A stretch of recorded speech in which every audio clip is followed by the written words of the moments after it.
a comenzar la clase de hoy, vamos a retomar donde quedamos al final de la clase pasada. Habíamos estado hablando de generalidad de las reacciones, un poquito de reacciones químicas y habíamos hablado de, según la clasificación tradicional, cuáles son los tipos de reacciones químicas que vamos a encontrar. Entonces, teníamos un ejercicio, vamos a retomarlo y revisarlo rápidamente. Y continuamos con el tema concreto de hoy, que es reacciones de precipitación.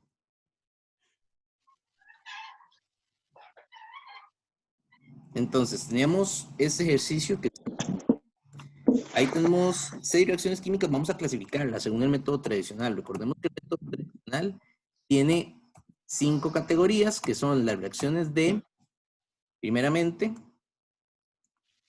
combinación, donde se combinan 2 reactivos, se forma un producto. La reacción de descomposición es al revés, tenemos un reactivo que forma 2 productos, y tenemos las sustituciones simples, se sustituye un elemento dentro de un compuesto. Sustitución doble, hay sustitución de 2 elementos en los 2 compuestos. Y la combustión, que tenemos un hidrocarburo más oxígeno, forma dióxido de carbono y agua. Vamos a ver estas reacciones químicas. Bajar entonces, ¿cuál es la clasificación? Vemos ahí, el primer caso, tenemos magnesio con ácido clorhídrico, forma cloruro de magnesio e hidrógeno. Esta es una reacción muy común que sufren los ácidos. En la siguiente clase vamos a hablar un poco de ácidos. Vamos a ver que los ácidos tienen la característica de que reaccionan muy fácilmente con metales. Entonces, un segundo, chicos.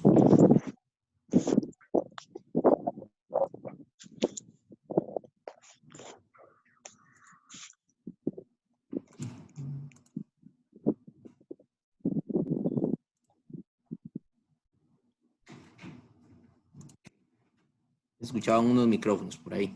Ok. Les decía, las reacciones de los ácidos con metales son muy comunes y se caracterizan porque forman una sal e hidrógeno. Entonces, el ácido clorhídrico va a reaccionar con magnesio para formar hidrógeno y cloruro de magnesio. Aquí tenemos un metal que está sustituyéndose por el elemento hidrógeno y lo está convirtiendo en su forma elemental. Entonces, esto que tenemos acá es una sustitución simple.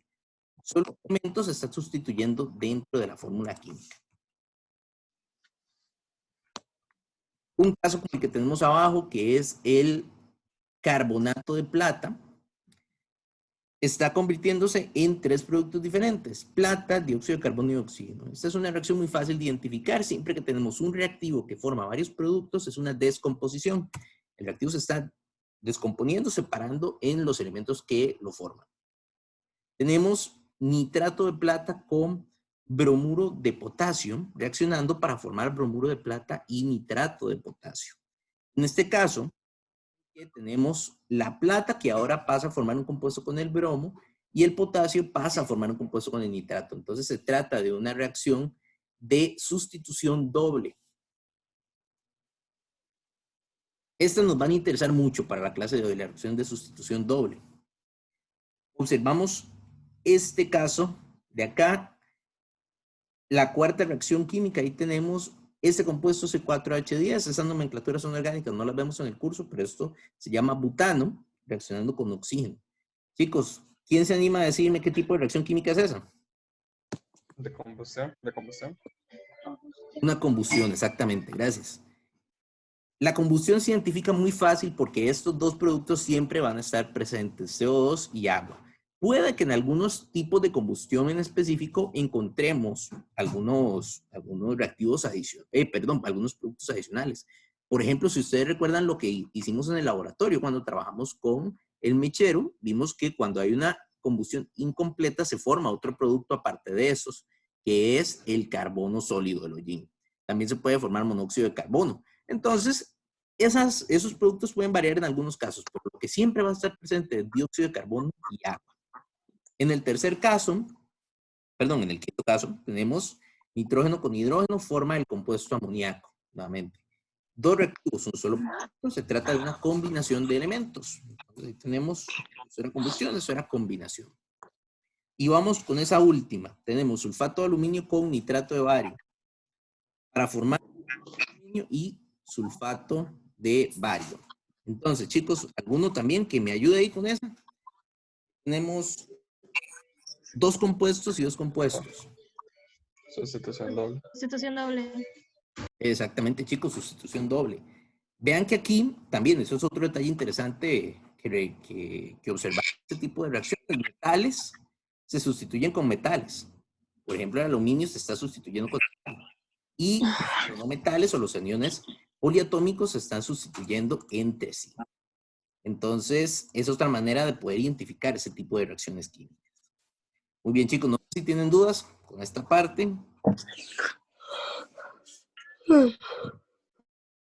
No. Ok, perfecto, chicos. Entonces, esto, en términos de evaluación, lo que se ve es, a partir de la reacción química, cómo ustedes identifican el tipo de reacción, exactamente lo que acabamos de hacer. Entonces, dejamos el tema por acá de los tipos de reacciones químicas y las disoluciones. Y vamos ahora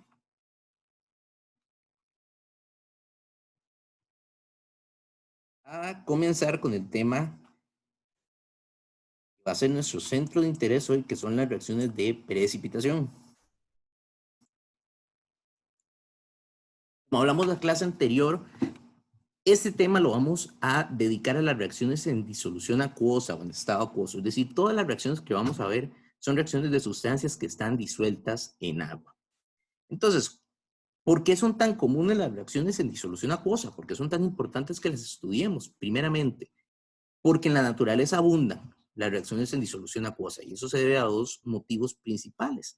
Primeramente, se debe a que el agua es un disolvente muy versátil. De hecho, se le llama el disolvente universal por el hecho de que puede disolver muchas sustancias diferentes. Hemos hablado de que en el agua se pueden disolver compuestos iónicos, también se pueden disolver ciertos compuestos moleculares. De lo que hemos hablado, lo único que es completamente insoluble en agua, en su gran mayoría, son los metales. Entonces, los metales no se disuelven en agua, pero los compuestos iónicos todos van a ser solubles en agua. Y los compuestos moleculares, pues depende un poco de las características que tenga. Eso lo vamos a retomar cuando hablemos de enlace químico. Pero entonces, tenemos que el agua es un disolvente universal. ¿Cuál es el otro detalle? Que el agua es muy abundante en nuestro planeta. Entonces, las sustancias químicas en nuestro entorno, los compuestos, están constantemente en contacto con el agua. Entonces, es muy común encontrar en la naturaleza reacciones en disolución acuosa. A nosotros, en términos de laboratorio, ¿verdad? O de lo que nosotros hacemos en química experimental, también trabajamos mucho con reacciones en disolución acuosa. ¿Por qué? Porque trabajar reacciones en disolución acuosa nos permite hacer reacciones más fácilmente. Si yo quiero que una sal, por ejemplo, el nitrato de potasio, reaccione con el cloruro de sodio, y yo tengo nitrato de potasio sólido y cloruro de sodio sólido, y los pongo a reaccionar como sólidos, pues realmente no va a haber una reacción química significativa, porque ellos en estado sólido no son capaces de interactuar. Sin embargo, si yo los disuelvo en agua, que es lo que vamos a hablar ahora, vamos a ver que las especies químicas se liberan en el medio acuoso y ese medio me permite que haya más contacto entre las sustancias. Entonces las reacciones químicas pueden ocurrir de una manera más sencilla. Por eso es tan importante que discutamos sobre esos tres tipos de reacciones en disolución acuosa. Vamos a empezar con el primero, que son las reacciones de precipitación. Entonces, en este caso, una reacción de precipitación la definimos como aquella que da como resultado la formación de un producto insoluble. A ese producto insoluble lo vamos a llamar un precipitado. Entonces, observen lo que tenemos ahí en el video que está en la pantalla. No sé si se está reproduciendo bien. Eso que tenemos nosotros ahí es una reacción de precipitación. Entonces, vamos a ir viendo parte por parte qué es lo que está pasando ahí. A la derecha ustedes tienen cuál es la ecuación de la reacción química. Esa reacción química se está dando entre yoduro de potasio y nitrato de plomo.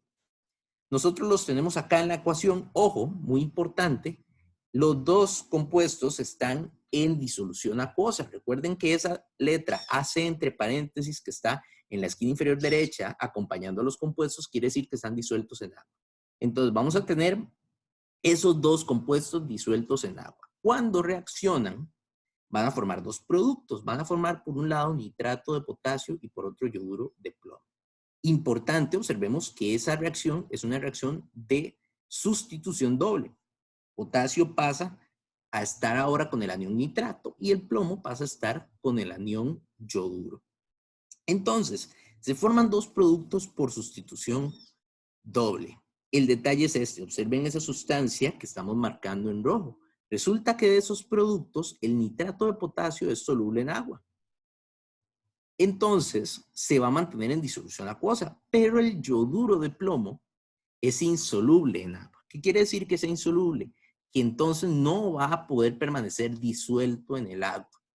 ¿Y qué es lo que va a pasar? Si no puede estar en la forma disuelta, entonces va a volver a su forma sólida.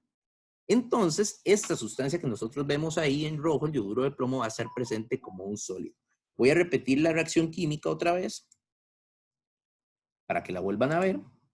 Ahí nosotros tenemos, primeramente, en el tubo de ensayo de arriba tenemos el nitrato de plomo y en el recipiente tenemos yoduro de potasio. Entonces, al mezclarlos, observen cómo lo que se forma es un sólido de color amarillo. Ese sólido de color amarillo es el yoduro de plomo. Entonces, ahí no podemos verlo tan claramente, pero sí se puede ver que realmente esto pues no es parte de la disolución. Y si nosotros lo dejamos reposar, vamos a ver que este sólido va a empezar a acumularse en el fondo del recipiente. Ese proceso en el que un sólido se acumula en el fondo de un recipiente con líquido se llama precipitación. Precipitarse es caerse. Entonces, es como si ese sólido fuera cayendo poco a poco hasta que entonces queda en el fondo del recipiente. Por eso lo llamamos entonces reacciones de precipitación. Y ese sólido que se forma es el precipitado. Esta es la forma básica que van a tener las reacciones de precipitación. Dos compuestos disueltos en agua reaccionan entre sí para formar un compuesto insoluble y uno soluble. Importante también recalcar que aquí esta reacción es específica de compuestos iónicos. Entonces aquí lo que vamos a estar viendo son compuestos iónicos reaccionando. Sustancias formadas por un catión y un anión. Entonces venimos hablando de ese concepto de solubilidad.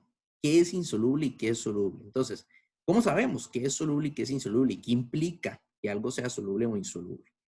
Entonces, realmente ahí vamos a introducir este aspecto que llamamos solubilidad, y la solubilidad es la cantidad máxima de soluto que se va a disolver en una cantidad de disolvente a cierta temperatura en específico. Entonces, lo importante que nos dice esta definición es que un proceso de disolver una sustancia en otra no es ilimitado, sino que siempre vamos a tener un límite de capacidad cuando nosotros disolvemos. Entonces, quería mostrarles algo.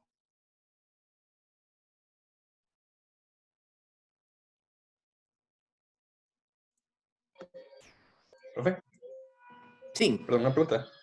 sí, Entonces, en las reacciones de en las reacciones de precipitación sería entonces entre compuestos iónicos únicamente, no moleculares. exactamente. Compuestos iónicos Ok, disueltos en agua. Ujú. sí, Entonces, gracias. quería mostrarles algo. Entonces, yo tengo un vaso con agua, ¿cierto? Entonces, por acá tengo un recipiente con sal. Yo sé que esto parece, yo sé que van a identificar este vaso. Yo sé que es un vaso de shots, pero bueno, era el único recipiente que tenía ahorita para la sal, entonces ignoremos que es un vaso de shots. Ok, entonces ahí tenemos la sal. La sal, sabemos, es cloruro de sodio, es un compuesto iónico. Todos los compuestos iónicos, o la mayor parte de los compuestos iónicos, tienen algún tipo de solubilidad en agua. Hay algunos que son insolubles, pero la mayor parte son solubles. Entonces, este compuesto iónico, que es cloruro de sodio, nosotros sabemos que si yo tomo mi vaso de agua y tomo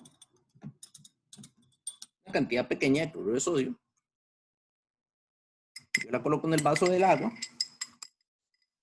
voy a disolver bien ese vasito. Eventualmente nosotros vamos a ver que la disolución queda como estaba antes, ¿verdad? Solo vemos el agua. Esa es una característica de la disolución. Recordemos que la disolución tiene que ser una mezcla homogénea. Entonces, nosotros disolvemos una pequeña cantidad de sal, no hay ningún problema. Pero, Si yo continúo agregando sal, van a ver que cada vez es más difícil disolver toda esa sal. Todavía aquí vemos que se ve todavía significativamente transparente, pero si yo le sigo agregando sal, va a llegar un punto en el que ya la disolución se ve turbia. Y yo puedo agitar y agitar y agitar, que eso no se va a disolver. Entonces, aquí ya esto no es una disolución homogénea. No es una mezcla homogénea como tal. Tal vez no se vea tanto en el video, pero podemos ver ahí un poquito inclusive los cristales de sal que se están acumulando en el fondo del vaso. Entonces, ¿qué nos quiere decir esto? Que realmente yo no puedo disolver sal en agua de manera infinita. Tengo un límite. Ese límite, esa capacidad que tiene el agua para recibir sal y disolverla, es lo que nosotros conocemos como solubilidad.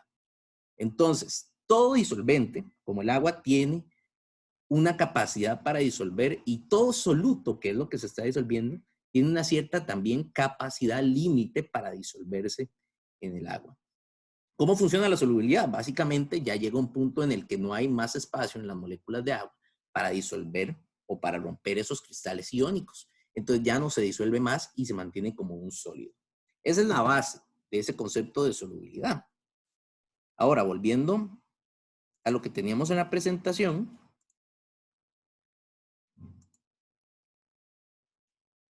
hablamos de que todo soluto va a tener esa capacidad de disolverse hasta cierto punto. Va a depender de varios aspectos. Depende del tipo de soluto que tengamos, depende de la cantidad de disolvente que tengamos, por supuesto. Entonces, depende de la cantidad de sal y depende de la cantidad de agua. Y también va a depender de un aspecto importante, que es la temperatura.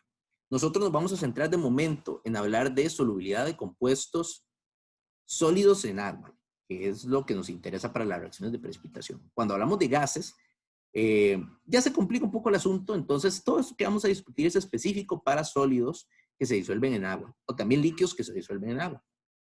Les voy a volver a mostrar el vaso. Ahora sí se ve ya, después de un tiempo, cómo precipitó toda la sal que no se disolvió. Es lo mismo que pasa en las reacciones de precipitación. Entonces, ahí en pantalla tenemos primeramente la idea de la solubilidad que les acabo de mostrar igual con el vaso en la imagen de la izquierda. Cuando llegamos a cierto punto de cantidad de soluto, ya no se disuelve y empieza a precipitar. En ese caso, esa disolución que es de color celeste es de sulfato de cobre. Es una sal que se caracteriza por dar disoluciones celestes. Y a la derecha tenemos un gráfico de solubilidad de diferentes sustancias y cómo se correlacionan con la temperatura. Entonces, observen, lo interesante de ese gráfico es que la temperatura lo que hace es aumentar la solubilidad de las sustancias químicas. Ustedes observaron que yo lo que hice para disolver la sal fue agitarla. Cuando yo agito, lo que hago es que estoy brindándole energía al sistema. Le estoy dando más energía a esas partículas, a esas moléculas. Y recuerden, cuando hablábamos un poco de estado de la materia, que la materia se relaciona también con la energía, en el sentido de que un sólido, cuando se le da energía, puede facilitar que las partículas del sólido se vayan separando. Entonces, el agitar ayuda a que los iones y los cationes se vayan separando y se disuelvan más fácilmente en el agua. La temperatura hace algo similar. La temperatura también le brinda energía al sistema. Entonces, se van separando los cationes y los aniones, se disuelven en agua, y al aumentar la temperatura, entonces aumentamos también la capacidad para separar las sustancias. Ahí tenemos varios compuestos iónicos, como el nitrato de sodio, que está en la parte de arriba de la gráfica. Vean que tiene una relación muy lineal para la solubilidad. Tenemos algunos compuestos que tienen más bien como curvas que se encuentran en un tope como exponenciales, como por ejemplo la del cloruro de calcio o la del clorato de potasio. Y tenemos una sustancia bastante peculiar, la que se encuentra más abajo, que es una excepción. Recuerden que casi que todas las reglas en química tienen por lo menos una excepción. Entonces, el sulfato de cerio es una de esas excepciones. Es un compuesto iónico que disminuye su solubilidad con la temperatura, pero es un caso especial. Prácticamente el 99% de los compuestos iónicos van a tener comportamientos donde la temperatura aumenta y la solubilidad aumenta también. Ok, chicos, preguntas hasta acá de momento. No. Ok, perfecto, chicos.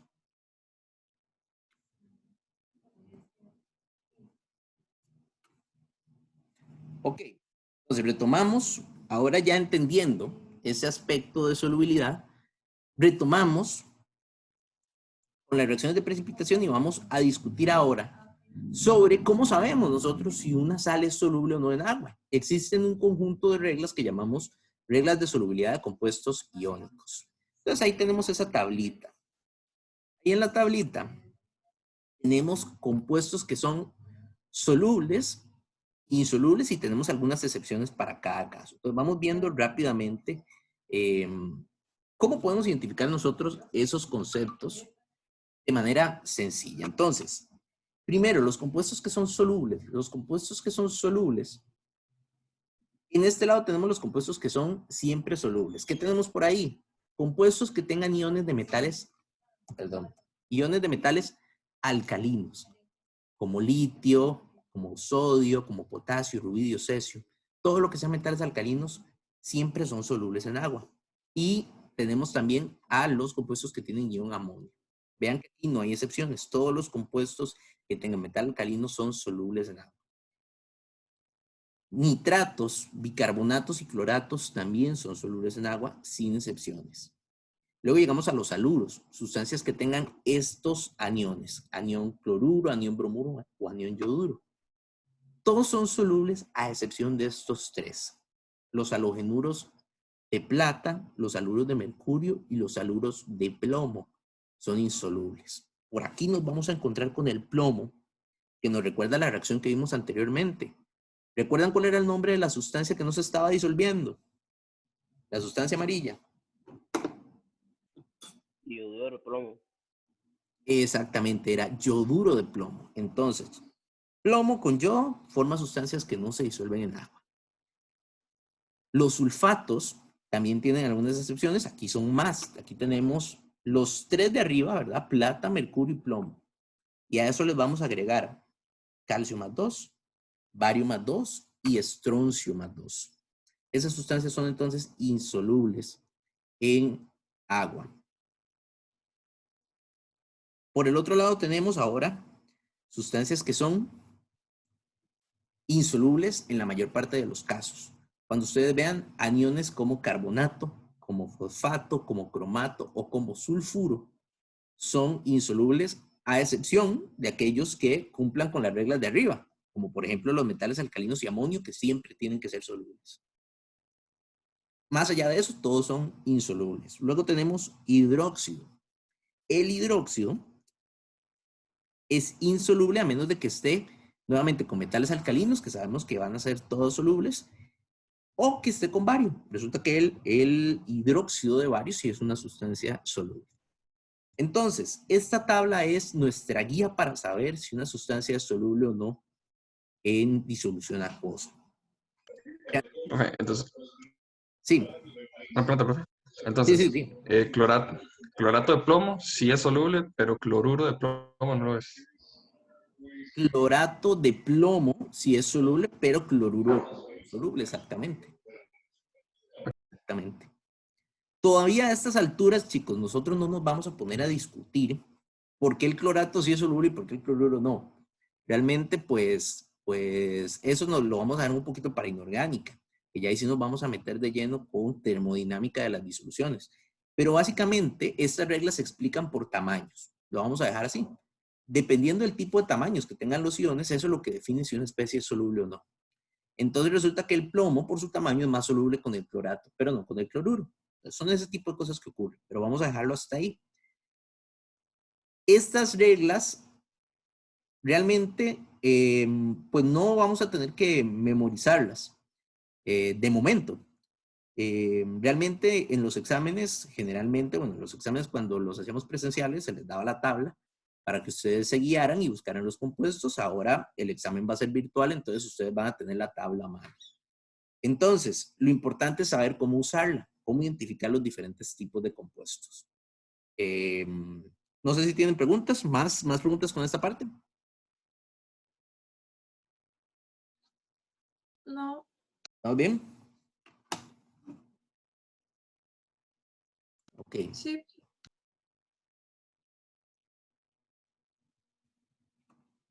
De acuerdo, chicos. Entonces, ya sabemos qué es una reacción de precipitación, ya sabemos cómo se comporta la solubilidad, ya sabemos cómo identificar si un compuesto es soluble o no. Vamos a trabajar ahora la manera de construir nosotros la ecuación de precipitación. Vean que la reacción de precipitación va a tener una forma de intercambio. Ya dijimos que es una sustitución doble. También se le llama reacción de intercambio o se le puede llamar reacción de metátesis. Entonces, nosotros vamos a partir de un compuesto AX y un compuesto BY. Y vamos a hacer un intercambio de los cationes y los aniones. Entonces, ese cation X va a pasar a formar un compuesto con el anión, perdón, ese anión X va a pasar a formar un compuesto con el cation B y el anión Y va a pasar a conformar un compuesto. Entonces, si nosotros tenemos, por ejemplo, aquí tenemos otra reacción de precipitación, nitrato de plata con cloruro de potasio. Si nosotros no tuviéramos los productos, sabemos que lo que tenemos que hacer es colocar ahora la plata con el cloruro y formar cloruro de plata y colocar el potasio con el nitrato y formar potasio. Si nosotros no supiéramos si estas sustancias son solubles o no, nos remitimos a la tabla. Tenemos nitrato de potasio y cloruro de plata. En la tabla, el nitrato de potasio va a ser soluble porque todos los compuestos que tengan potasio son solubles. Y en el caso del cloruro de plata va a ser insoluble porque sabemos que la plata forma haluros de cloro que son insolubles. Entonces sabemos que ahí el sólido en esa reacción química sería el cloruro de plata. Muy importante, chicos, en esta reacción no podemos olvidarnos de colocar siempre aquí en la esquina el estado en el que se encuentra la sustancia, porque aquí es muy importante saber cuál es la especie que está en estado sólido y cuáles son las especies que se encuentran disueltas en agua. Entonces, chicos, esa es la base de la reacción de precipitación. Ahora,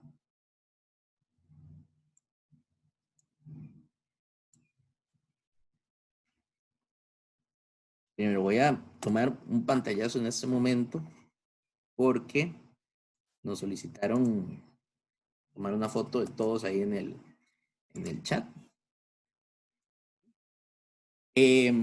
Ok, entonces ya sabemos cuál es la base de la reacción química. Ahora, físicamente, ¿qué es lo que está pasando ahí? Vamos a recordar unos aspectos que hablamos en la clase anterior cuando hablamos de las disoluciones. Recordamos que cuando hablamos de disoluciones, sobre todo compuestos iónicos, que son los electrolitos, dijimos que los compuestos iónicos están formando una red de cationes y aniones. Y que esos cationes y aniones, cuando entran en contacto con el agua, se van a rodear de moléculas de agua y se van a ir separando. Entonces, chicos, ¿recuerdan cómo llamábamos ese proceso? El proceso en el que un catión y un anión se va a rodear de moléculas de un disolvente. Solvatación, ¿no? Solvatación, dicen por ahí, exactamente. Eso lo llamamos solvatación. En el caso que fuera agua, entonces lo llamamos hidratación. Pero sí, ese es el término correcto. Entonces, yo voy a sacar por acá este modelito.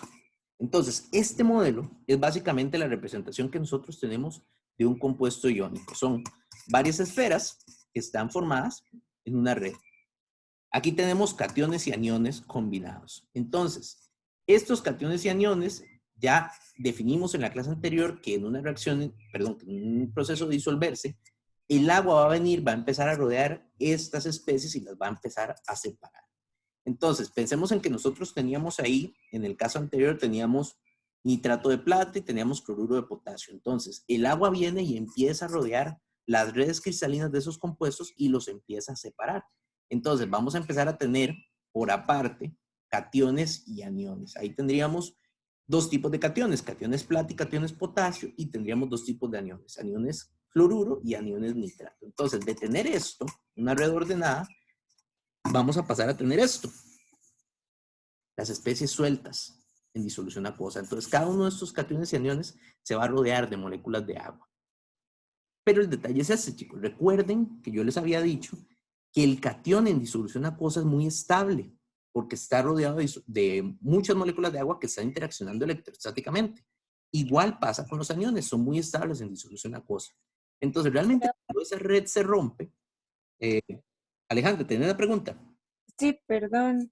Dígame. Entonces, antes de que siga, solvatación e hidratación son lo mismo.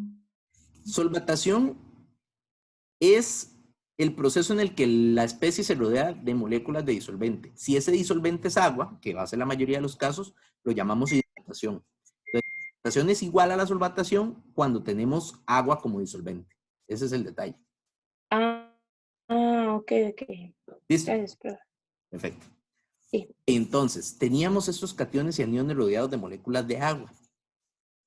A ellos les gusta estar rodeados de moléculas de agua. Entonces, el catión va a estar tranquilo rodeado de sus moléculas de agua, el anión también. Eventualmente, estos cationes van a volver a estar en contacto unos con otros. Por ejemplo, por ahí teníamos plata con potasio, teníamos cloruro y teníamos nitrato. Entonces, puede que un catión de plata se tope con un anión nitrato. Entonces ellos se topan, hacen interacción electrostática, pero no van a volver a formar el compuesto nitrato de plata. ¿Por qué? Porque ellos están estables en disolución acuosa. Ellos están bien estando separados. Por ahí teníamos el cloruro que estaba con el potasio. Si ellos se vuelven a topar, vuelven a interaccionar, hay posibilidad de que ellos vuelvan a formar la red cristalina, pero se va a volver a separar porque les gusta estar en disolución acuosa. Teníamos por ahí que en los productos se formaban dos cosas, cloruro de plata y nitrato de potasio. Entonces, en el caso del nitrato de potasio, voy a volver a poner la reacción.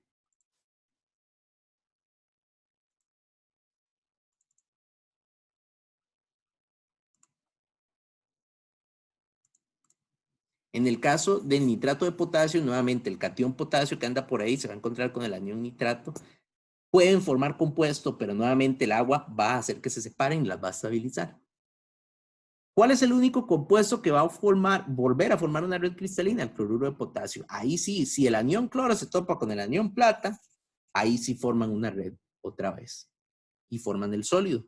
¿Por qué? Porque ellos son insolubles. Entonces, no les gusta estar disueltos en agua, no son estables en disolución acuosa al punto de que valga la pena estar como un compuesto disuelto en agua, sino que entonces ahí sí van a volver a formar la red cristalina y van a volver a formar este tipo de ordenamiento. ¿A qué voy con esto? A que en esa reacción química, realmente, de este lado de los productos, el único producto que se forma como tal es el cloruro de plata. Esta especie, nitrato de potasio, pues se va a formar como un compuesto, pero va a estar disuelto en agua. Eso quiere decir que entonces va a estar en la forma de cationes y aniones. Realmente la única red cristalina que se va a volver a formar es la del cloruro de plata. Eso es muy importante para que lo tengamos en cuenta cuando hablamos de reacciones de precipitación. Esta especie está separada como cationes y aniones, el nitrato de plata y el el nitrato de potasio va a estar separado como cationes y aniones. El cloruro de plata está como un sólido. Entonces, ¿dudas con esa interpretación, chicos? Sí, la verdad no me queda muy claro porque es que termina siendo como un sólido. O sea, otra El vez, cloruro de ¿se puede plata. repetir? El cloruro de Así es. plata. Sí. Porque el cloruro de plata resulta que, básicamente, cuando una sustancia es insoluble en agua, es porque es más estable como un sólido que como cationes rodeados de moléculas de agua.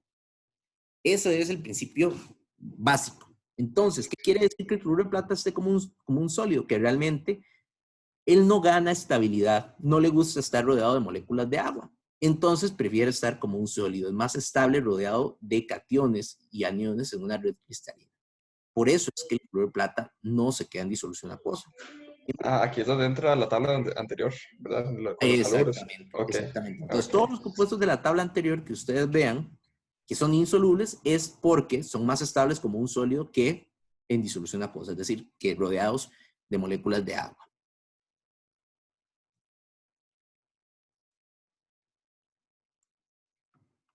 Muy bien, chicos, entonces pasamos a la parte práctica de este capítulo, que va a ser principalmente cómo escribimos nosotros las ecuaciones que llamamos ecuaciones iónicas. Vamos a volver a trabajar con el ejemplo que teníamos al principio del yoduro de potasio. Entonces, ya escribimos la ecuación nitrato de plomo, reacciona con yoduro de potasio para formar yoduro de plomo y nitrato de potasio. Eso que tenemos ahí es una ecuación molecular. Estamos representando a los compuestos con su fórmula química. Sin embargo, para efectos de las reacciones de precipitación, nos sirve más utilizar un tipo de ecuación que vamos a llamar la ecuación iónica. Y en la ecuación iónica lo que vamos a hacer es representar a todas las especies que estén disueltas en agua como si fueran aniones y cationes. Es su verdadera forma. Ellos están como cationes y aniones en la disolución. Entonces, yo voy a tomar mi ecuación molecular y la voy a separar. Todo en cationes y aniones, indicando siempre cuál es la carga del catión y el anión y cuál es el estado en el que se encuentra. Entonces, tomamos el nitrato de plomo y lo separamos en catión plomo y anión nitrato. Observen que el plomo tiene una carga de +2 y el nitrato tiene una carga de +1. ¿Cómo sabemos que la carga del plomo es de +2? Recuerden que en los compuestos iónicos el subíndice que acompaña a la especie contraria es la carga de la especie con la que estamos trabajando. Entonces, este 2 que tiene el nitrato fuera de el paréntesis corresponde a la carga del plomo. Por eso sabemos que aquí el plomo es un metal de carga +2. Importante, siempre ponemos que está en disolución acuosa. Luego tenemos nitrato. El nitrato, sabemos que ya lo hemos trabajado bastante, tiene una carga de -1. Eso lo sabemos por las tablas de polianiones o también lo podemos sacar a partir de la fórmula química. Vean que aquí el plomo tiene un 1 acompañándolo y ese 1 corresponde a la carga del nitrato. También recuerden, el plomo sabemos que tiene carga positiva porque es la primera especie de la fórmula química. Y el anión tiene carga negativa porque es la segunda parte. Siempre se escribe primero la parte con carga positiva y luego la parte con carga negativa. Entonces ya tenemos plomo +2, nitrato -1. Ojo que al nitrato le vamos a poner un factor estequiométrico, un coeficiente estequiométrico de 2. Esto viene de que en este compuesto tenemos 2 unidades de nitrato, así como lo indica este subíndice. Entonces debemos indicar que aquí lo que se liberan es, cuando se rompe esta red cristalina, se liberan 2 aniones nitrato por cada anión de plomo.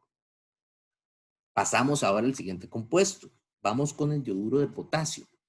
En el caso del yoduro de potasio se separan cationes de yodo, cationes yoduro. Este coeficiente estequiométrico, 2, lo tenemos que arrastrar. Entonces ponemos, se liberan 2 cationes de potasio, 2 aniones de yoduro. Catión potasio sabemos que tiene carga +1 por la fórmula química. Aquí tenemos un 1 con casos. Y además sabemos que tiene carga +1 por el hecho de que es un metal alcalino. Siempre tienen carga +1. El yoduro, a los halógenos les gusta estar con una carga de -1. Y también lo podemos sacar a partir de la fórmula. Entonces ahí tenemos potasio y yodo por su lado, o yoduro, disueltos en agua. Nos vamos para el lado de los productos. Observen que en el lado de los productos, la única especie que vamos a separar en cationes y aniones es el nitrato de potasio. ¿Por qué? Porque es el único compuesto que está disuelto en agua. Para formar aniones y cationes necesitamos que la sustancia esté disuelta en agua. Entonces, por aquí se forma potasio +1 y nitrato -1. Observen que igual arrastramos el coeficiente estequiométrico para ambos casos. El yoduro de plomo, que es el sólido, no lo vamos a tocar, lo vamos a dejar como un sólido, porque el sólido no se separa en cationes y aniones, solamente las especies que están disueltas en agua. Entonces así podemos construir una ecuación iónica completa, se le llama ecuación iónica completa o ecuación iónica general. También podemos escribir una ecuación iónica que llamamos una ecuación iónica. Observen que aquí hay un caso importante, interesante, con las especies potasio y nitrato. Vean que el potasio y el nitrato se encuentran tanto en los reactivos como en los productos. Entonces, recuerden eso que yo les decía. Aquí la sal se va a separar en todos estos cationes.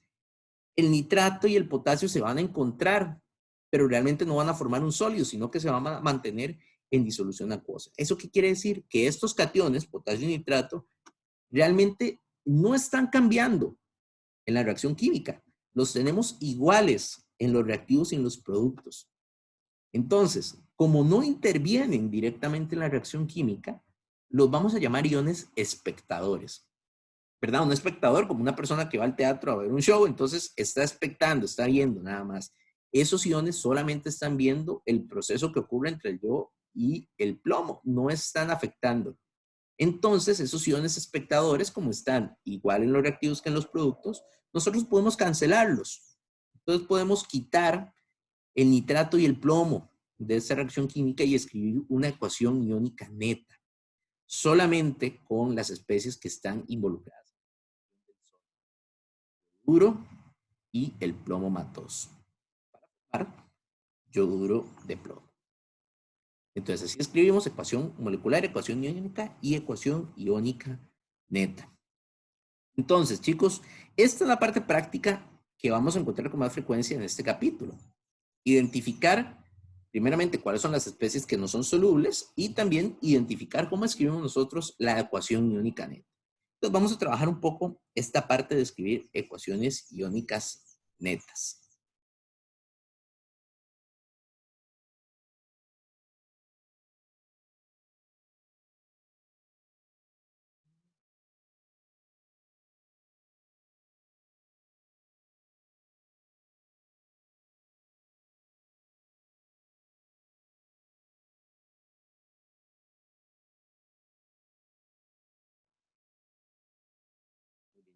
Tenemos ahí una primera reacción química. Nitrato de plata con sulfato de sodio. Entonces, ahí primeramente lo que tenemos que hacer es, lógicamente, obtener cuáles son los productos. Eso es lo primero que ocupamos en un caso como este. Entonces, para saber cuáles son los productos, hay una técnica muy sencilla que yo lo llamo el cruce. Entonces, para saber cuál es el producto en un caso como este, lo que vamos a hacer es que vamos a escribir a las especies químicas que forman a los compuestos una sobre otra. Entonces, por acá yo voy a escribir, tenemos plata,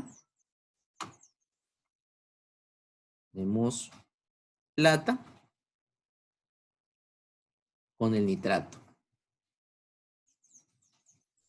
Y tenemos luego el sodio con el anión sulfato. Entonces yo solamente escribo las especies, los dos metales, plata y sodio, y luego los dos aniones, nitrato y sulfato.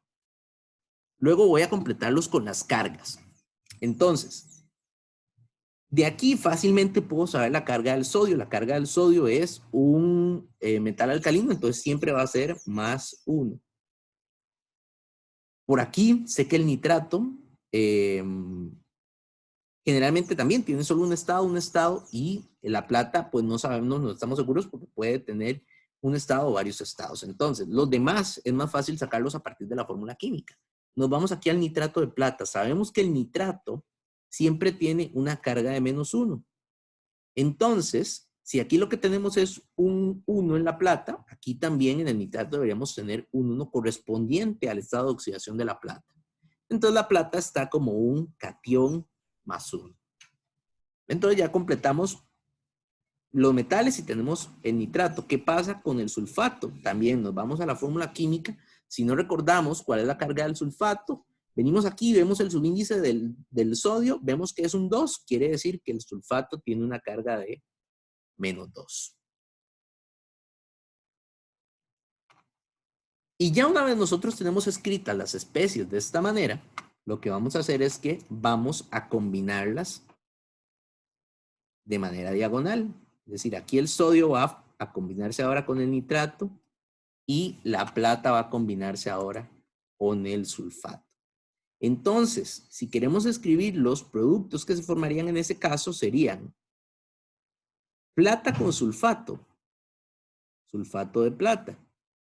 Observen que el 2 del sulfato va a formar un subíndice 2 para la plata y la carga de la plata va a formar un subíndice de 1 para el sulfato. Y a esto le vamos a sumar el nitrato de plata. Perdón, nitrato de sodio. Nitrato con sodio combinamos. Como ambos tienen su índice de 1, entonces le ponemos un 1 a cada caso. Ok, chicos, ¿quedó claro la manera en que hicimos primero obtener los estados de oxidación y luego la combinación de las sustancias? ¿Dudas ahí con esa parte? Siempre se puede usar ese método. Vamos uno por uno. ¿Quién me habló primero? Yo, que siempre se puede usar ese método. Sí, sí, siempre se puede usar ese método. Exacto. Entonces, ustedes separan los dos compuestos, ponen uno encima del otro y luego los cruzan. Ok, Oscar, por ahí vi Gracias. que había levantado la mano. No, no. No, todo bien. Entonces, chicos, bueno, ya nosotros hemos trabajado bastante los estados de oxidación, ¿verdad? Entonces, ya no deberíamos tener tanto problema para obtener las cargas de las especies, sobre todo que lo vamos a evaluar en el examen. Entonces, si tuvieron mucho problema para ver las cargas, repásenlo bastante antes de hacer el examen. Y luego entonces combinamos, nada más. Siempre ponemos metal primero y el anión de segundo. Ya tenemos los productos. La ecuación no está completa hasta que nosotros la balanceemos. Entonces, tenemos que balancear esa ecuación. Tenemos plata por un lado con 1 mol, tenemos 2 moles en los productos, deberíamos colocar un 2 acá. Luego, sodio, tenemos 2 moles en los productos, solo uno en los reactivos, deberíamos colocar un 2 delante del nitrato de sodio. Luego, tenemos nitrato, bueno, nitrógeno, tenemos 2 moles aquí, 2 moles aquí, estamos bien. Azufre, 1 mol en los reactivos, 1 mol en los productos, estamos bien. Y oxígeno también, tenemos 4 por acá, 6 por acá, 4 por acá, 6 por acá. Entonces ya la ecuación está balanceada ahora sí. Entonces ya escribimos nuestra ecuación molecular. Vamos a escribir ahora cuál es la ecuación iónica. Recuerden, en la iónica vamos a tomar a todas las especies y las vamos a representar como cationes y aniones. Si ustedes hicieron este cálculo del cruce, escribir la ecuación iónica va a ser muy fácil porque solamente vamos a tomar estos compuestos y los vamos a ir separando. Ya sabemos cuál es la carga. Entonces, aquí no hay tanto inconveniente si hacemos bien ese cruce. Vamos separando entonces cada una de las sustancias. Primero, el nitrato de plata se va a separar en plata de carga más 1. Siempre, chicos, recuerden poner aquí acuoso. Y nitrato menos 1 acuoso. Importante, chicos, recuerden que hay que arrastrar el coeficiente estequiométrico. Entonces deberíamos tener aquí un 2 para la plata y un 2 para el nitrato. Recuerden que ese coeficiente me dice que tenemos básicamente 2 moles del compuesto iónico y cada uno de esos moles entonces va a generar 2 moles de plata y 2 moles de nitrato. Y tenemos a las especies disueltas en agua. Seguimos con el siguiente producto que sería, perdón, reactivo. Tenemos sodio con carga más 1 y tenemos sulfato con carga de menos 2. Aquí tenemos que fijarnos en la fórmula química. La fórmula química nos indica que tenemos 2 como subíndice del sodio. Entonces, cada uno de estas unidades de compuesto tiene 2 átomos de sodio. Entonces, ese 2 tiene que convertirse en un coeficiente. Importante, chicos, no lo vamos a poner como un subíndice, sino que lo vamos a convertir en un coeficiente estequiométrico. Todo subíndice se convierte en un coeficiente estequiométrico. Entonces, aquí teníamos un 1, eso lo multiplica el coeficiente que ya teníamos, en nitrato también teníamos un 1, multiplica el coeficiente que ya teníamos. Aquí este 2 va a multiplicar el coeficiente que tenemos, que es un 1, entonces vamos a tener 2 de coeficiente. Y en el caso del sulfato tenemos un subíndice de 1, entonces no es necesario colocar nada adicional en el coeficiente. Ahora, ahí teníamos ya los reactivos. Miramos la línea de los productos. Realmente, chicos, traten siempre de escribir todo esto en una sola línea, ¿verdad? Yo lo estoy fraccionando porque no me entra en la pizarra, pero esto debería ir escrito a la misma altura que los reactivos. Entonces, de este lado tenemos sulfato de plata y nitrato de sodio. Entonces, aquí, pregunta importante, antes de separarlo en iones y en cationes, tenemos que asegurarnos que esto realmente sea una reacción de precipitación. Entonces, tenemos que irnos a la tabla para ver cuáles son los compuestos. Mariana, por ahí me levantaste la mano. Sí, ¿Puede Dígame. poner un momentito otra vez la ecuación? Claro.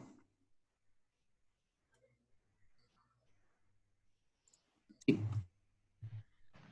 Porque es que en el sodio y en el otro no les puso el acuoso. Ah, no, no. Por supuesto que tenemos que poner el acoso. Sí, sí, claro. Más bien, muchas gracias, Mariana. Ok, gracias. Claro, todo tiene que ir con el acoso. Listo. Ahora sí, veamos la tabla que teníamos para precipitación. Tenemos, por un lado, sulfato de plata y por el otro nitrato de sodio. Sabemos que el nitrato de sodio va a ser soluble. Todo compuesto con sodio es soluble. Entonces, nitrato de sodio es soluble. ¿Qué pasa con el sulfato de plata? Vean que aquí en los sulfatos todos son solubles, a excepción, por aquí tenemos el de plata. Entonces, efectivamente ahí tenemos un sólido. En este caso, el sulfato de plata se mantiene como un sólido, mientras que el nitrato, que es una especie acuosa, ya lo podemos completar ahora sí aquí arriba, sólido y acuoso, ahora sí se va a separar. Entonces tenemos sodio más 1, acuoso, más nitrato menos 1, también acuoso, y el C subíndice lo vamos a arrastrar, un 2 aquí y un 2 por acá. Entonces, ahora sí con eso tenemos completada la ecuación iónica global. ¿Qué pasa con el nitrato y con el sodio? Observen que el nitrato y el sodio son en este caso los iones espectadores. Entonces los podemos eliminar para poder convertir esta ecuación iónica global en una ecuación iónica neta. Ahora, chicos, por puras cuestiones de la vida, por puras cuestiones de casualidad, todas las reacciones de precipitación que hemos visto, el primer producto es el sólido, pero esto ha sido mera coincidencia. No es que siempre el primer producto de la reacción química es el sólido. Es simplemente casualidad. Por ahí nos iremos encontrando algún otro caso distinto. Profe, Sí, dígame. ¿cómo sabemos cuáles son los espectadores? Perdón. Ok, los espectadores son los que se van a encontrar iguales en los reactivos y en los productos. Básicamente los que se repiten en ambos lados de la ecuación. En ambos lados de la ecuación lo que se repite es, tenemos 2 moles de nitrato, por acá. Y acá en los productos tenemos también 2 moles de nitrato. Y tenemos aquí 2 moles de sodio más 1, y también aquí 2 moles de sodio más 1. Entonces, si los tenemos iguales en los reactivos y en los productos, quiere decir que no están cambiando en el proceso químico. Entonces, como no cambian en el proceso químico, básicamente no afectan la reacción química. Entonces, los puedo quitar. Todo lo que ustedes vean en los reactivos y en los productos lo podemos eliminar. ¿Quedó claro, Alejandra? Sí, gracias, profe. Listo. Ok, entonces nos queda ahora escribir la ecuación iónica neta.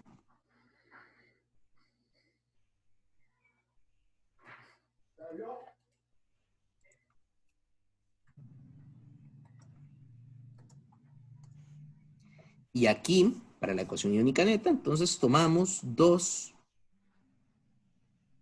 Básicamente escribimos lo que nos queda después de eliminar a estos iones espectadores. Entonces tomamos 2 moles de catión plata más 1, más 1 mol del anión sulfato. Me va a formar de plata sólido. Pueden chequear, chicos, la ecuación al final tiene que estar balanceada si hicimos bien el proceso. Entonces, 2 moles de plata en los reactivos, 2 en los productos, 1 mol de sulfato en los reactivos, 1 mol de sulfato en los productos. Todo bien. Andrei, dígame.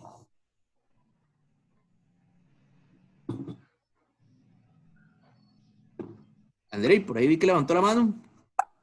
Profe, Sí. entonces, digamos, uno no puede saltarse como desde la ecuación molecular a la ecuación iónica neta, digamos, en dado caso. Bueno, ya si ustedes tienen la práctica y desarrollan la práctica y un problema solo les pide la ecuación iónica neta, solo la neta, y ustedes Ajá. se sienten capaces de sacarla desde la reacción original, pues la pueden sacar desde la reacción original. Pero yo les recomiendo que, por lo menos Pasar por la... empezando, traten siempre de hacer la ecuación iónica global también, para que practiquen también recordar cuáles son los estados de oxidación, cómo calcular la carga, cómo calcular una fórmula química, todo ese tipo de detalles. Entonces, es bueno que practiquen la ecuación iónica global. Ya basta, con bastante práctica llega un punto en el que ustedes van a poder identificar la ecuación iónica neta desde la ecuación molecular. Entonces lo pueden hacer si ya se sienten con la capacidad. Hasta por ahí, profe, gracias. Con gusto. Muy bien. Entonces, ¿más dudas, chicos, de esta parte? Este es un ejemplo bastante completo de las cosas que nos piden cuando hablamos de reacciones de precipitación. Algunos problemas nos van a pedir nada más que identifiquemos cuál es la especie insoluble, cuál es el precipitado, por ejemplo. Nos van a pedir que balanceemos la ecuación y que separemos en iones y cationes. Algunos nos van a pedir la ecuación iónica neta, o puede ser que un problema nos pida hacer todo esto que acabamos de trabajar. Entonces, ¿dudas, chicos, con esta parte? Y si no, entonces pasemos a otro problema de este tipo.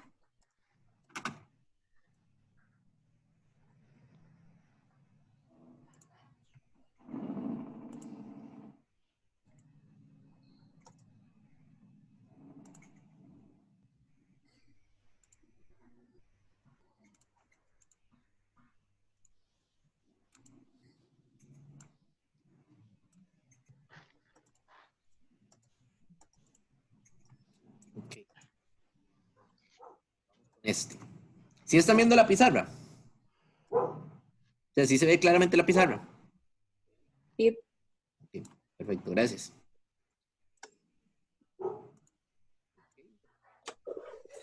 Cloruro de bario reacciona con sulfato de zinc. Entonces empezamos con el cruce. Tenemos aquí bario, tenemos cloro, tenemos zinc y tenemos sulfato. Recuerden que a la hora de hacer el cruce no es necesario escribir los subíndices. Solamente escribimos el símbolo del elemento o del polianión. El polianión claramente sí con el subíndice porque es parte del polianión. Pero todo lo demás lo podemos escribir solamente con el símbolo del elemento. Entonces, vamos con bario, vamos con zinc, que son los metales. Entonces, ¿qué me pueden decir del bario, chicos? ¿Tenemos alguna regla para el bario?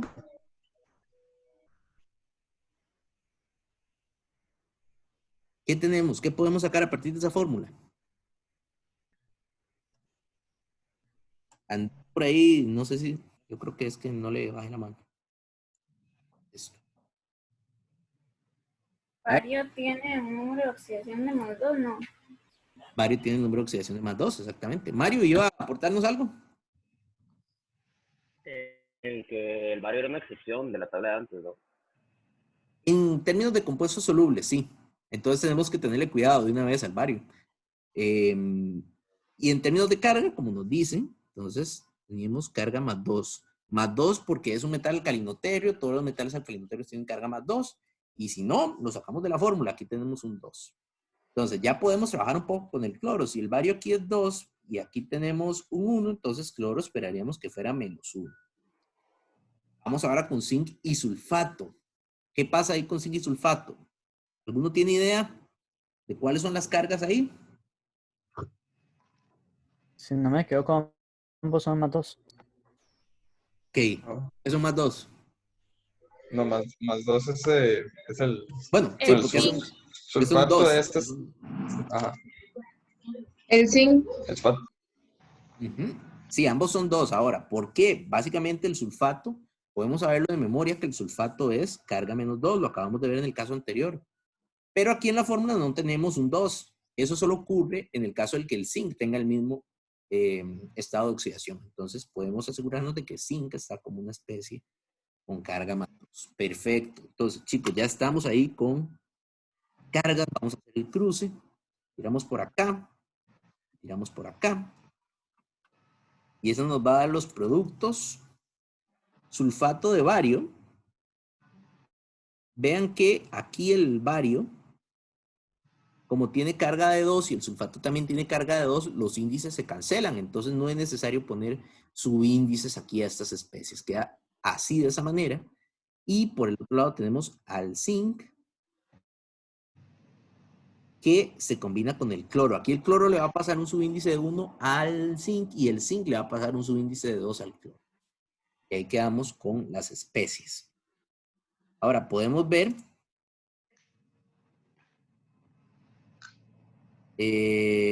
por ahí me preguntaron si la clase de hoy se cortaba en algún punto. No, ya pagué la licencia del Zoom, entonces tenemos Zoom ilimitado, no nos preocupemos por ahí. Entonces, para los que me preguntaron. Entonces, retomemos eso que decía Mario. Bario es una especie de cuidado. Si nos fijamos en la tabla,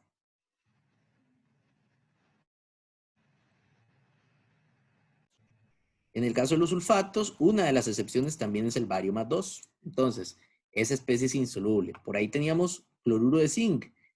En el caso del cloruro de zinc, vean que los haluros son solubles en su mayoría. Zinc no es una excepción.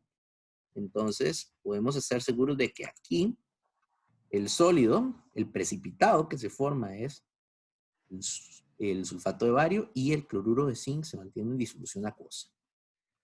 Ok, veamos cómo está balanceada la ecuación. Tenemos un mol de bario en los reactivos, un mol de bario en los productos, un mol de zinc en los reactivos, uno en los productos, 2 átomos de cloro, 2 moles de cloro en los reactivos y 2 en los productos, y sulfato 1 y 1. Entonces estamos bien. Vamos ahora con la ecuación iónica.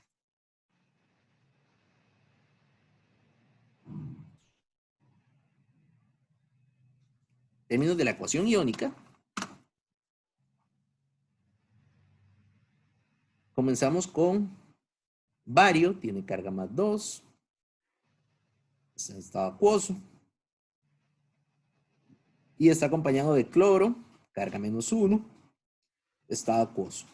No hace falta poner coeficientes, tienen un coeficiente de 1, por ahí estamos bien. Le sumamos luego el sulfato de zinc, zinc más 2, acuoso, más sulfato, acuoso, también con carga más 2. Me preguntan, ¿por qué es que no se le puso el coeficiente al cloro?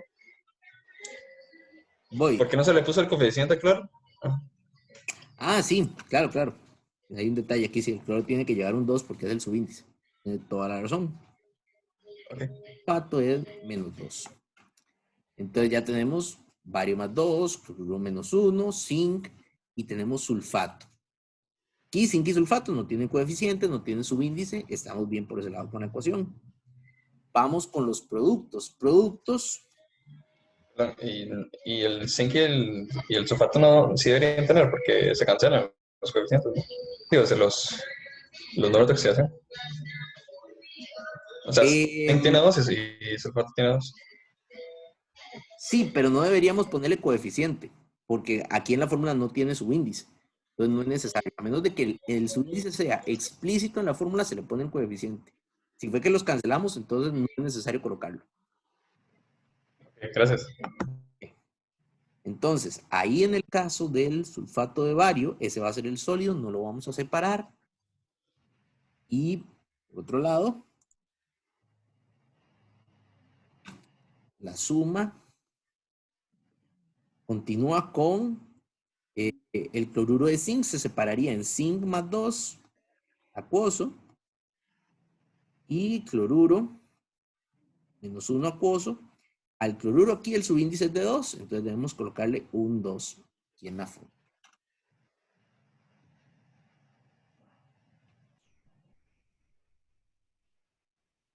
Vamos a dejar un poquito más bonito. Más 2. Listo, chicos. Ahora,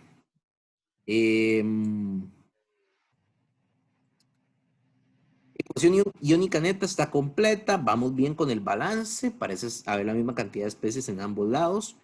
Identificamos los iones espectadores. Aquí tenemos zinc y cloro. Entonces vamos a ver si tenemos exactamente 2 moles de cloro en los reactivos y 1 mol de zinc en los reactivos. Esto entonces se cancela. La ecuación iónica neta. Profe, Sí, pero ¿por qué usted separó el zinc y el cloro? porque el cloruro de zinc en los productos sí está como una especie en disolución acuosa. Entonces, todas las especies que tengan esta AC a la par, las vamos a separar en cationes y aniones. Lo único que no vamos a separar es el sólido. Sí. Sí, gracias. Ecuación iónica neta, chicos. Tenemos bario más 2. Acuoso. Más sulfato acuoso para formar el sólido sulfato de bario. Revisamos el balance, bario, 1 mol, sulfato, 1 mol. Estamos bien entonces con el balance para ese sistema. Entonces, ¿todo bien, chicos? ¿Preguntas ahí con esa?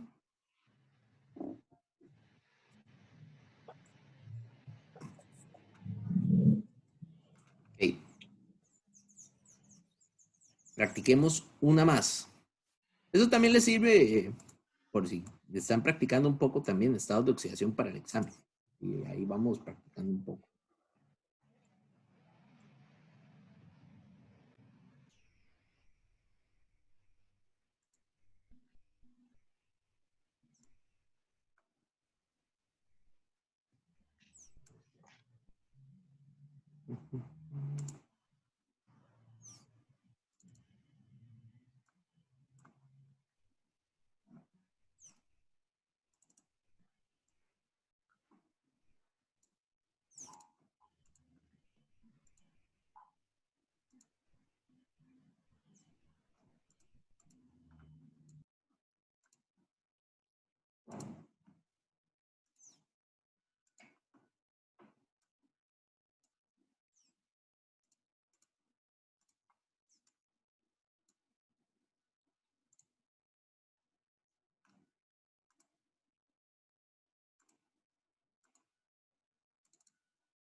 En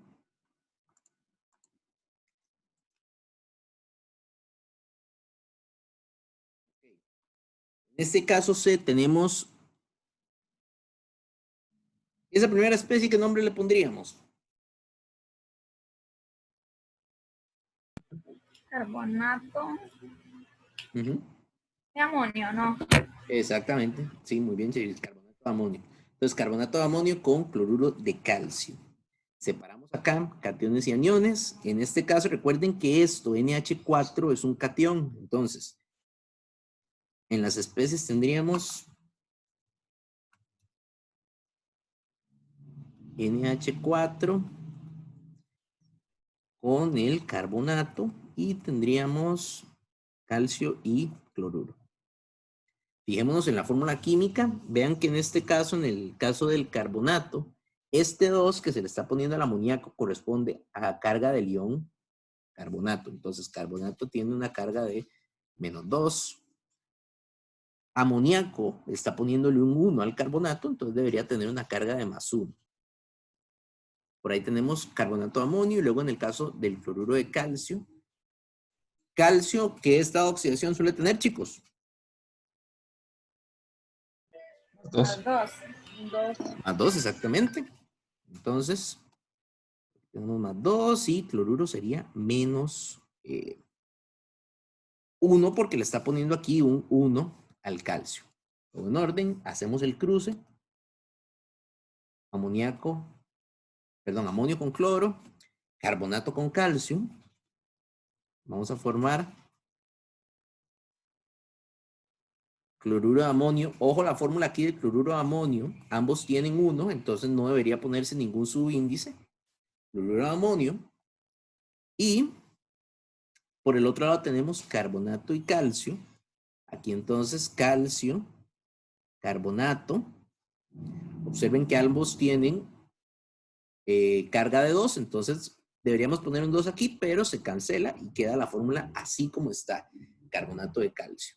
Revisemos el balance de la ecuación.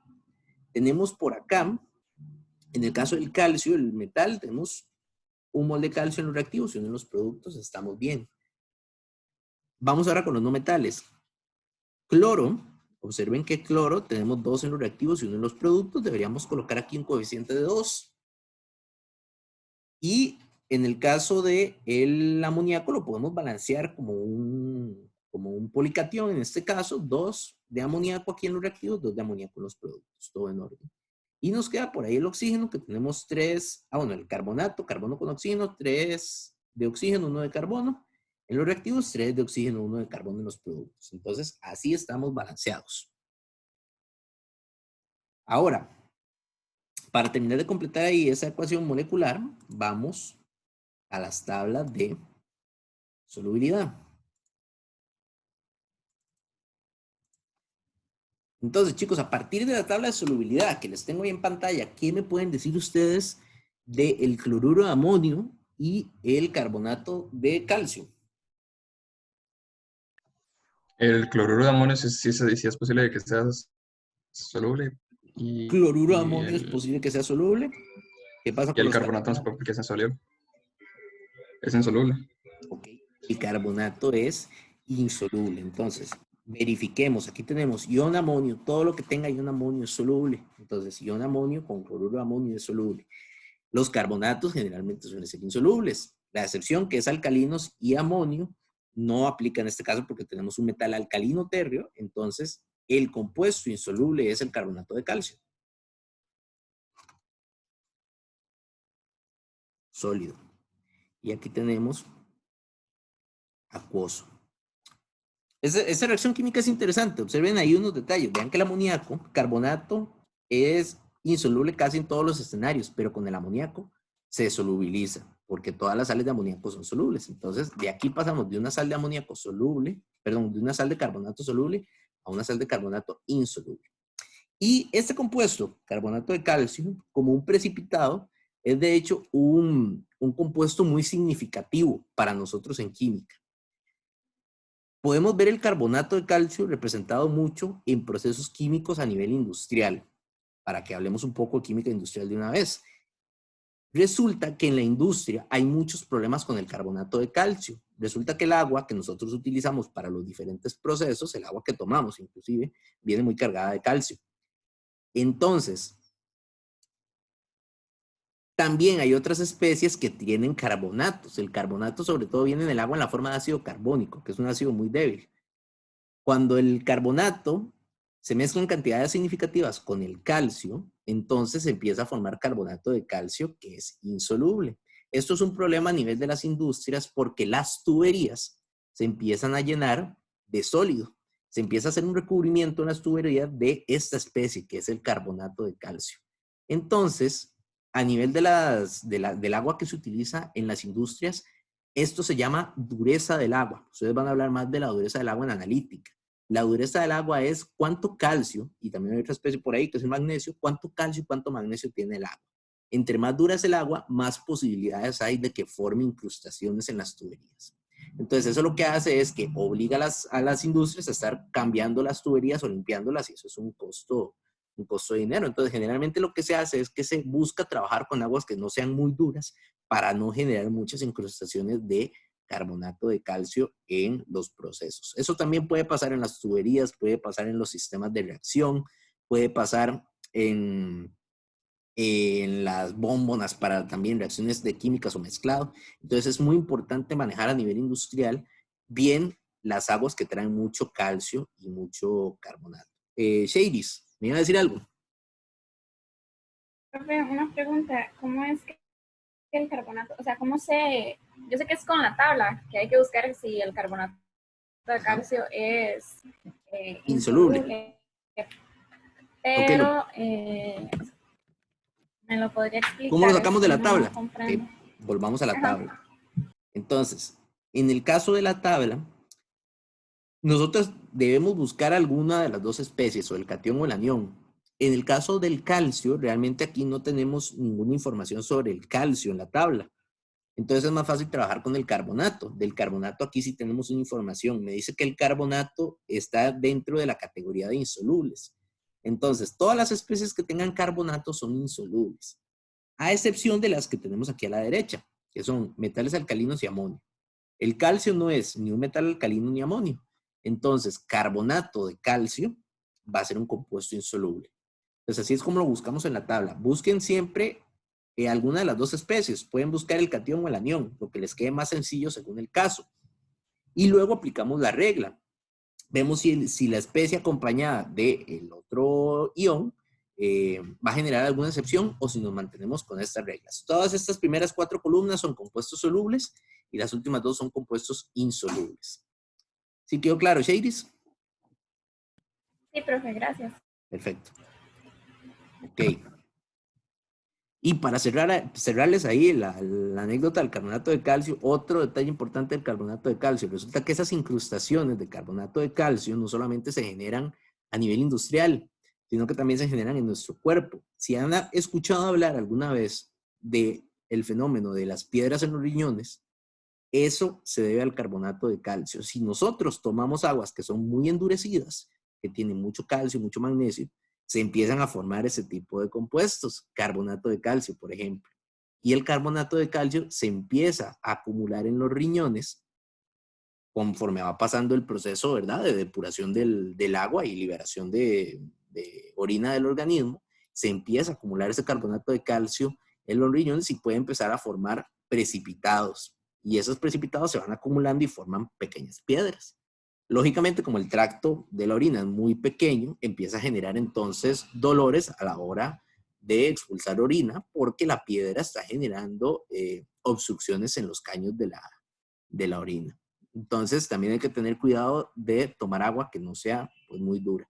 Realmente, pues, el agua que nosotros tomamos, pues, aquí la entidad que se encarga de eso, que es Acueductos y Alcantarillados, si determina que el agua pues tiene mucha dureza, entonces ellos hacen un proceso de limpieza para que el agua no tenga tanta dureza. Pero bueno, entonces ya saben de dónde vienen las piedras en los riñones. De esa pequeña especie, carbonato de calcio, que es muy poco soluble en agua y que empieza a formar piedras dentro de nuestro organismo. Entonces, ya con eso tenemos la ecuación balanceada, tenemos los productos. Vamos con la ecuación iónica.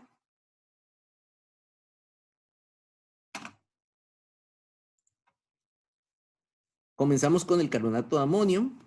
Separamos amonio con carga +1, disolución acuosa, carbonato, -2 en disolución acuosa. Veamos los subíndices. Aquí tenemos un subíndice de 2 para el amoníaco y no tenemos subíndice para el carbonato. Todo en orden. Sumamos cloruro de calcio. Aquí tenemos calcio con carga +2 acuoso. Tenemos cloruro con carga -1 acuoso. Nos fijamos en los subíndices. Cloruro tiene un subíndice de 2. Colocamos un 2 de este lado. Y con eso tenemos los reactivos. Por el lado de los productos tomamos al carbonato de calcio, que va a ser la especie insoluble. Y luego le añadimos el cloruro de amonio separado en cationes y aniones. Y en este caso, la especie que tiene 2 moles es el amoníaco.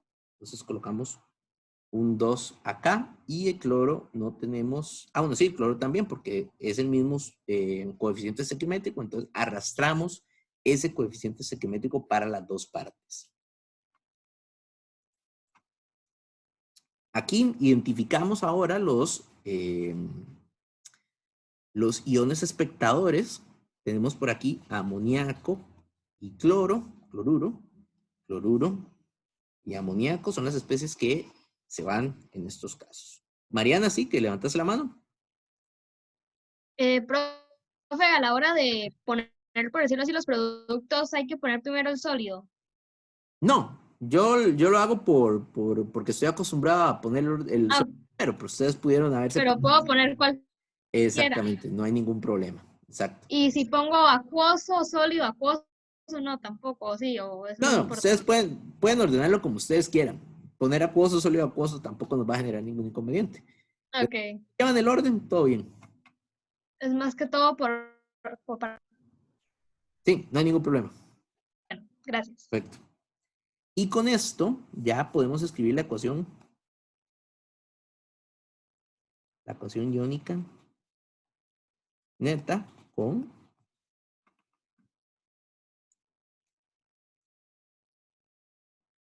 carbonato acuoso más calcio acuoso forma carbonato de calcio.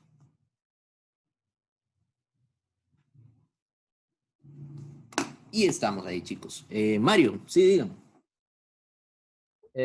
No sé si esto sea una casualidad, pero bueno, también sí siempre, ¿verdad? Que los que tienen prefijos al puro principio de la ecuación iónica, a los que les ponemos prefijos, siempre son los que terminan estando sueltos. ¿Eso siempre es así o es mera casualidad de los No, conceptos? ha sido mera casualidad. Ha sido mera casualidad hasta el momento. El, el, ese coeficiente se lo podemos poner a la especie de sólida o a la especie que se separa y que va a quedar como iones espectadores. Entonces, ha sido pura coincidencia. Ahora es. Ok. Entonces, más dudas por ahí, chicos.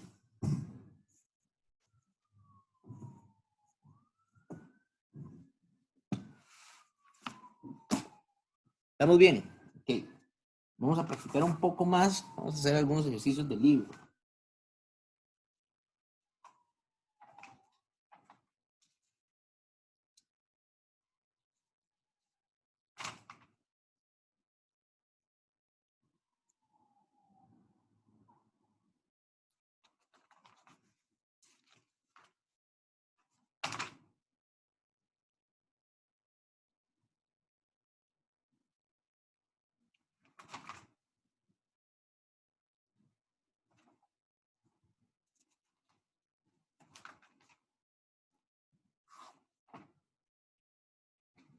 Ok.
Ok, chicos, vamos a hacer este problema. Es del libro Chang, en la página 160, es el ejercicio 4.23, por si acaso.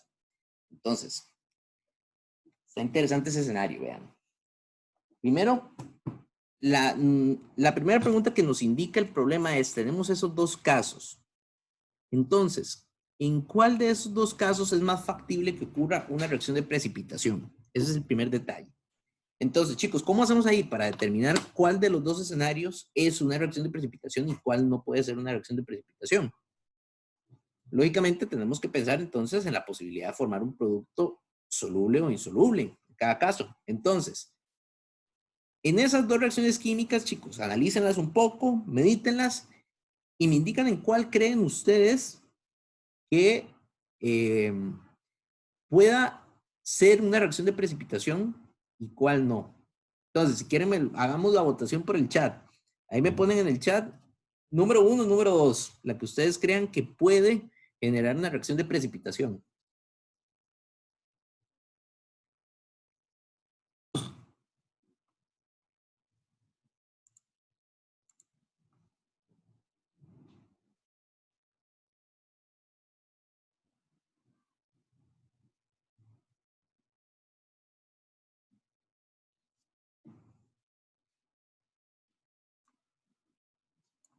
Ok, entonces recuerden un poco las reglas de la tabla, ¿verdad?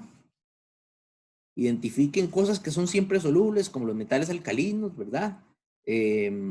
Metales que dan problemas generalmente, como plata, como plomo, ese tipo de cosas.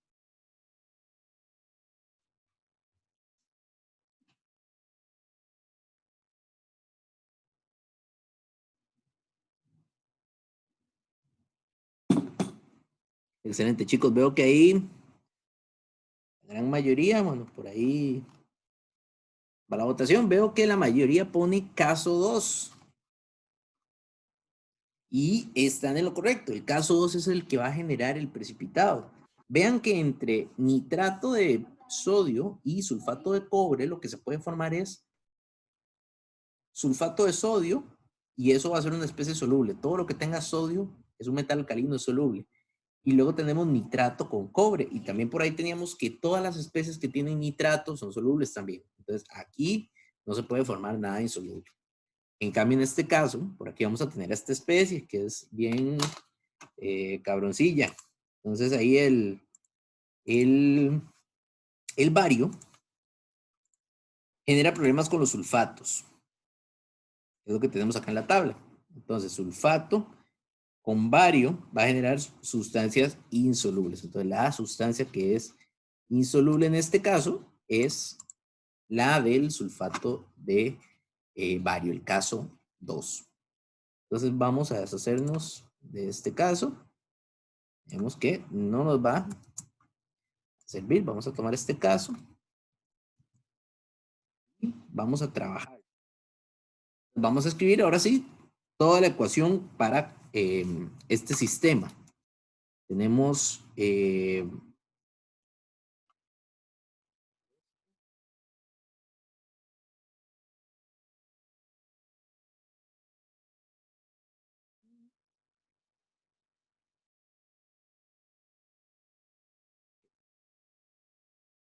cloruro de bario por un lado. Tenemos potasio y sulfato por el otro. Bario, el subíndice nos indica que tiene carga de +2. El cloruro tiene carga de -1, también de la fórmula. Y con el sulfato de potasio, este 2 corresponde al sulfato, -2. Y el potasio tiene una carga de +1, además de que es un metal alcalino. Entonces, carga de +1. Hacemos el cruce. Por acá y por acá. Y eso nos forma sulfato de bario. Ambos tienen carga 2, entonces no llevan subíndice. Ya vimos que esta es la especie sólida.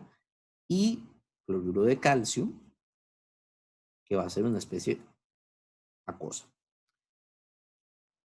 Balanceo, tenemos 2 de potasio en los reactivos. Vamos a poner un 2 acá en los productos. Tenemos al bario balanceado. Tenemos ahora cloro balanceado también y sulfato balanceado. Con eso estaríamos entonces con el balanceo de la ecuación.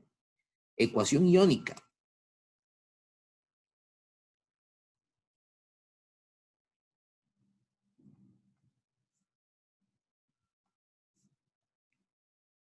Bario +2, acuoso. Cloruro -1 acuoso. Nos fijamos en los subíndices. Cloruro tiene un 2, entonces colocamos un 2 de subíndice. Vamos con potasio +1, acuoso. Sulfato, -2 acuoso. Nos fijamos en los subíndices. Potasio tiene un 2. Entonces colocamos coeficiente de 2. Sulfato, estamos bien. Vamos para los reactivos. Sabemos que el sulfato de bario es el sólido. no se separa. Y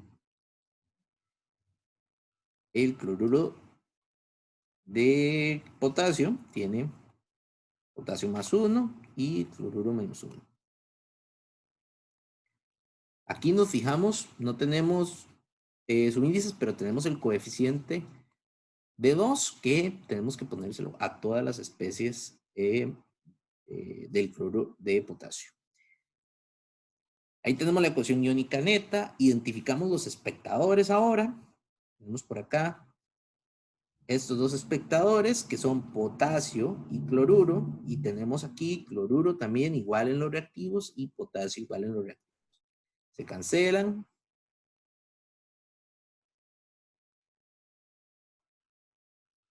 Y vamos por este lado. Iónica neta.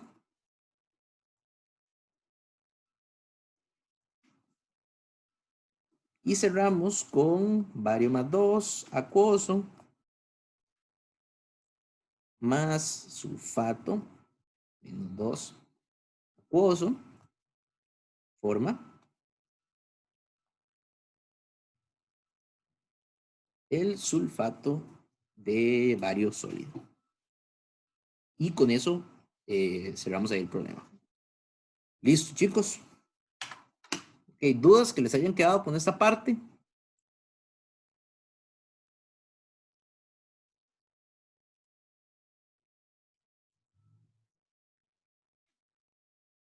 No, ninguna. Ok, chicos. Voy a dejar de compartir aquí un segundo nada más para... ok.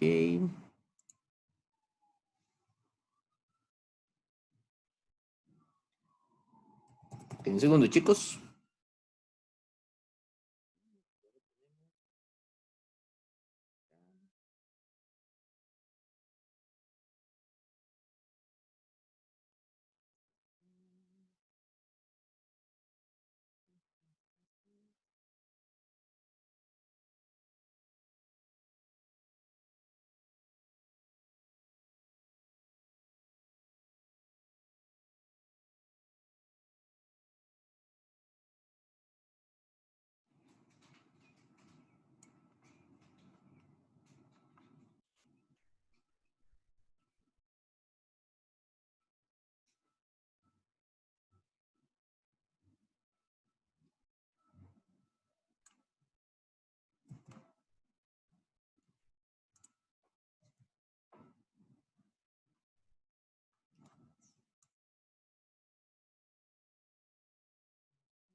Ok, listo, chicos.